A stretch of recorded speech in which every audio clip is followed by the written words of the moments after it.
Olá, humanos! Voltamos para o vírus 3. Então, vírus 1, a gente viu a característica geral do vírus. Vírus 2, a gente viu o tipo de reprodução do vírus, ciclo lítico, ciclo lisogênico. Agora, no 3, a gente vai ver o seguinte: quais são os tipos de vírus? Porque vale para nós no vestibular que o vírus tem DNA ou RNA, ok? Beleza? Bom, olha só. Nós temos aqui aqueles que têm DNA vírus.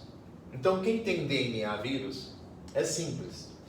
Ele incorpora o seu DNA ao DNA da célula hospedeira. E agora, a partir desse DNA viral que está na célula hospedeira, vai ser gerado um RNA mensageiro viral. O nome do processo de DNA que forma um RNA mensageiro, eu estou representando pelo número 1. O nome do processo qual é? Lembra? Vai, gente. Eita. Transcrição. Transcrição. Esse RNA mensageiro viral vai lá no citoplasma, captura os ribossomos e vai fazer a formação da proteína. O nome do processo número 2 é tradução. Ok? Então o DNA vírus é simples. Vai embora. O grande problema são os RNAs vírus.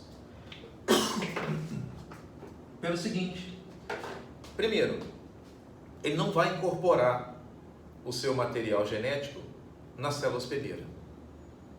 Então ele é de multiplicação rápida. Ele tem uma atuação muito rápida. Em compensação, ele acaba mais rápido que esse. Porque esse aqui fica incorporado na célula hospedeira. Tá legal? Então vamos lá. Dentro do RNA vírus, eu tenho o RNA chamado RNA senso positivo, que pode ser representado desse jeito. E tem o RNA senso negativo, que vai ser representado desse jeito. Bom, o RNA senso positivo, esse RNA que faz parte do seu ácido nucleico, quando ele entra na célula, ele se comporta imediatamente como um RNA mensageiro. Então ele seria isso daqui, ó. Ele entra na célula, ele está ativo na hora. Então a ação dele é muito rápida. Tá legal? Se é muito rápida, esse processo aqui, que a gente já representou, não é o processo número 1, vai ser o processo número 2. Então ele sai direto para uma transcrição.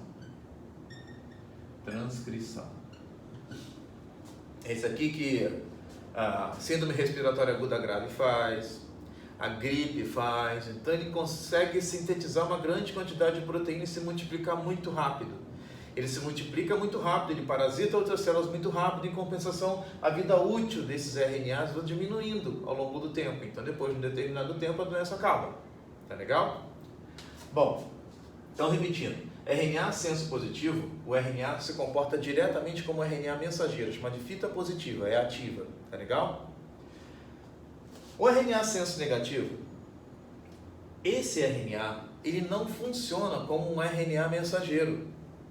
Ele funciona como um RNA que vai dar origem a um RNA mensageiro. Então, ele é mais lento. Ó, esse RNA, quando ele entra na célula hospedeira,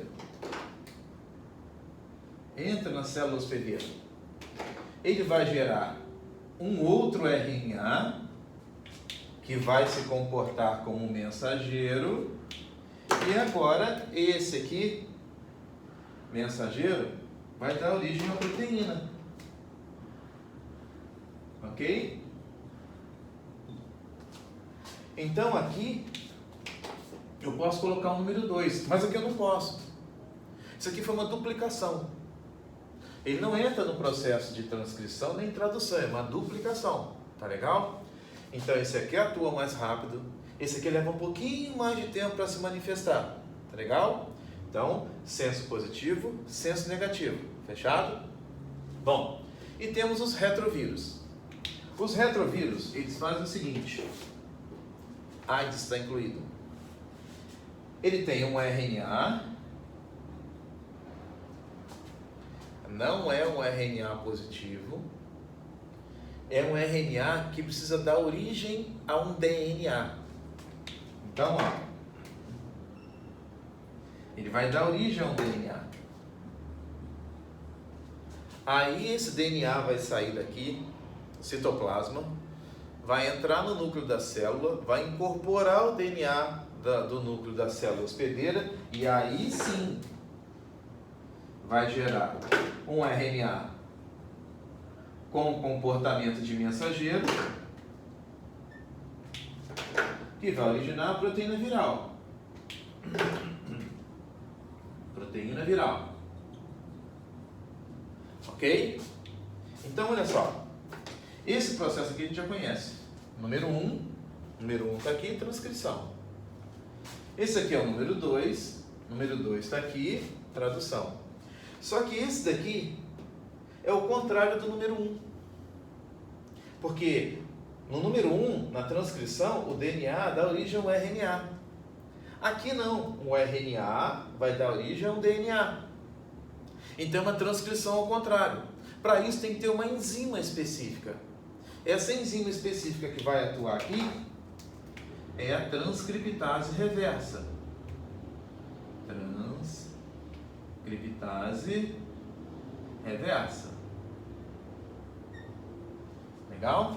Então isso daqui eu vou colocar como número 3. Todos os RNAs vírus que possuem essa transcriptase reversa têm o RNA como ácido nucleico principal, mas ele não se multiplica e some. Ele dá origem a um DNA que vai se incorporar ao DNA da célula hospedeira. Então, pegou esse retrovírus, vai ficar com o retrovírus para sempre. Tá legal? Você pode até bloquear a multiplicação do vírus, mas ele vai ficar ali. AIDS é um exemplo disso. E a AIDS vai parasitar alguns tipos de células específicas, principalmente o linfócito T. Esse linfócito T, existem casos de pessoas que se curaram da AIDS, e não sei se foi acidental, só li os trabalhos. A pessoa estava com leucemia e AIDS, precisou fazer uma quimioterapia para acabar com a medula óssea, e a medula nova que ele recebeu era de um paciente não aidético. O tratamento quimioterápico foi tão bom que matou todas as células que não estavam com vírus e que estavam com DNA viral. Então, quando entra uma medula nova, essa medula nova não tem o vírus, e agora então ele começa a produzir uma série de células saudáveis, e ele sai do quadro de AIDS. Tá legal? Foi isso que aconteceu. Bom, então nesse caso aqui a gente viu DNA viral, DNA vírus e RNA vírus, ok? Tira um print aí, vê se fica legal. Fechou? Então, ficou por aqui. A gente vai dar alguns exemplos de multiplicação de retrovírus, tá legal? Acompanha aí o vírus, a próxima aula de vírus. Falou? Valeu! Humanos.